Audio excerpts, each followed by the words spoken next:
विद्यार्थीको स्वास्थ्यको लागि एउटा सानो तर ठूलो कदम। हरसिद्धि माध्यमिक विद्यालयको बाथरुममा वर्षौंदेखि केही सुधार नभएकोले त्यो एउटा दुर्गन्धित ठाउँ बनिसकेको रहेछ। विद्यार्थीहरूलाई पनि टोयलेट जान र आउनमा ठूलो समस्या भइरहेको थियो। तर केही महिना अगाडि स्कुलको यस्तो हालत देखेर रोटरी क्लब अफ यलाले विद्यालयको शौचालय पुनर्निर्माणका लागि सहयोग गर्नु भएर हामीलाई यो कामको जिम्मा दिनुभयो। यो काममा चुनौतीहरू कम थिएनन्। सीमित बजेट र विन्टर भ्याकेसनको छोटो समयमा काम गरेर सक्नुपर्ने थियो।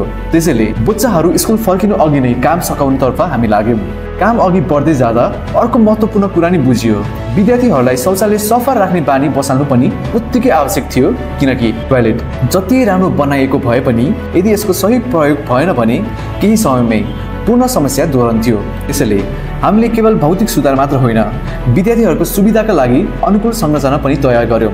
जस्तै उपयुक्त उचाइका बेसिनहरू, व्यवस्थित युरिनल, उज्यालो पार्ने पारदर्शी छाना र क्लिनिङ अवेरनेसको पोस्टरहरू विद्यालयको परिसरमा राख्यौं। यति काम भइसकेपछि हेर्नुस् त कति खुसी छन् स्कुलका विद्यार्थीहरू। यदि तपाईको विद्यालय वा संस्थामा पनि यस्तै सुधारको आवश्यकता छ जस्तो लाग्छ भने यो भिडियो जसलाई पठाउनु पर्ने हो उहाँलाई शेयर गरिदिनु होला।